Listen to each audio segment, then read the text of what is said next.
G'day, Steve Morgan, Australian Bass Tournaments, and we have just finished the first round of the 2025 Rapala BASS Pro Series. It was the atomic round on the Hunter River, and I have a first-time ABT winner, Benny Hay. Congratulations, mate. Thank you. You've been supporting ABT more and more in recent years, Yep. and finally came home with the goods. Yeah, no, I'm real happy about it. I've had a bit of a goal to win an ABT, and I felt like I could have won one by now. My local lakes and a few things went against me, and that's fishing, and it was good to get one. Yeah, I'm and real it happy wasn't just waltz in and win one. You've No, earned no. it. Oh yeah, the hard way. Yeah, that's right. If you don't know, the guys fishing ABT are very competitive. If you just leave a chink in your armour, they normally go straight through. Yep. And actually, that's what you thought happened on the Hunter River. Give the guys watching just a bit of a summary of the weather conditions and the wind, I suppose, the river conditions for the weekend. The Hunter River, you've got the Hunter, the Patterson, the Williams, you've got estuary perch, you've got bass. It's a pretty diverse arena, isn't it? It is. Yeah, it's a good arena, I think. It's 3 weeks ago we had a little fresh come down. The whole wharf there where we started at Morpeth went under, so there's a lot of debris in the river, but it had settled back. The height was kind of normal and stuff. And yeah, I had a good pre-fish there 2 weeks before, just throwing crankbaits and stuff, a few on chatters and odd fish on spinnerbait and that. So I had a bit of an idea what to do. Yep. So yeah, that's pretty much what I did. I just turned up there and had a bit of a look around on Friday. I didn't want to hit anything too hard. I got a lot of little areas I like to fish. Yep. And Saturday I had a little bit more of a free run at places I wanted to fish. And it was a lot easier. I probably only caught 8 fish on Saturday. But they were the right fish because your weight was yeah. nearly, was it just under Just 6? over 6. Just over 6 yeah, kilos. A bit over 6. So that's a 1.2 kilo average, which is a 40 centimetre average. Yeah. That's good bass fishing no matter where you are. That's right. Yeah, that's right. Yeah, and then the weather moved in. And like Saturday, the weather was good. It was a decent it was a lovely day. Yeah, it was a nice day. Anyway, we had a big low pressure trough move over us during the night, and the drizzle set in, and then drizzle. It turned was nasty. It started drizzle, and then it turned into proper rain, and it never stopped. Yeah, I think that's one of the first sessions I've fished in 20 years where it has not stopped raining the whole. No, it was relentless. It was, and the wind came with it too on Sunday too, so that added another little challenge as well. And I've fished the river a bit, so I've seen it shut down when you get those low pressure troughs come over you, and I had a feeling it was going to be tough, and I said to a few of the boys, I said, I think just any bag limit is going to go a long way on that second day. I would have been happy with 5 30 centimetre bass, you know. I reckon, because I knew a lot of guys that did well the first day were going to struggle, and vice versa. People that might have missed out on Saturday were probably going to catch fish. And I knew there's going to be a lot of moving around after Sunday, but I would still just hoped it wasn't going to crash as hard as it did, but it did. And the couple of boys in front of me struggled to catch them on the Sunday, and I had a tough day Sunday, but the couple of fish... You got 2 fish, and that was enough. The 2 fish I got was enough to get me over the line. Yeah, Mick Johnson weighed over 7 kilos on day 1, not a single fish on day 2. So where were you sitting after day 1?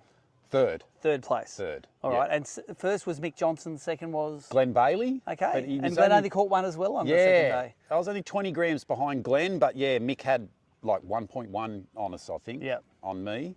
And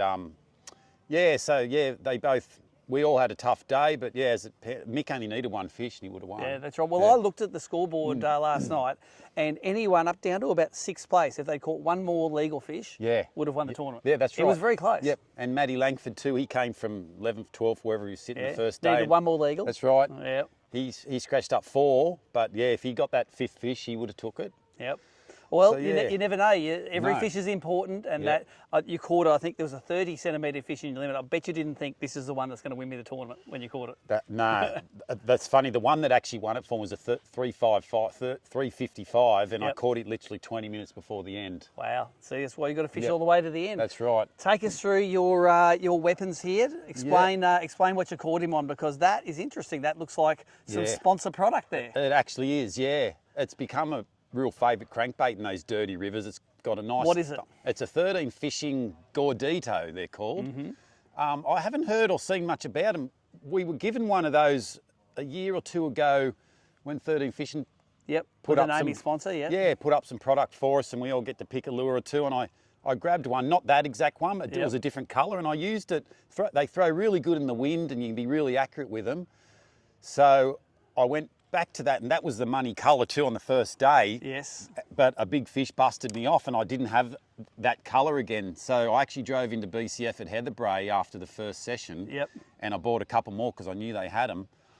And yeah, I only caught 2 fish on the second session, but the first day, my good bag, I pretty much caught them all on that Gordito, yeah. So it's a 13 fishing lure. You can get them through all BCFs. What did you throw it on? You threw it on a braid leader combo? What is it? That's just 10-pound Power Pro. I like that on a bait caster. I don't run that in spin gear, but I like it in the bait caster. It's just foolproof, strong, doesn't get, if you do get a backlash, it doesn't seem to burn and wreck too bad. And that's just 12-pound.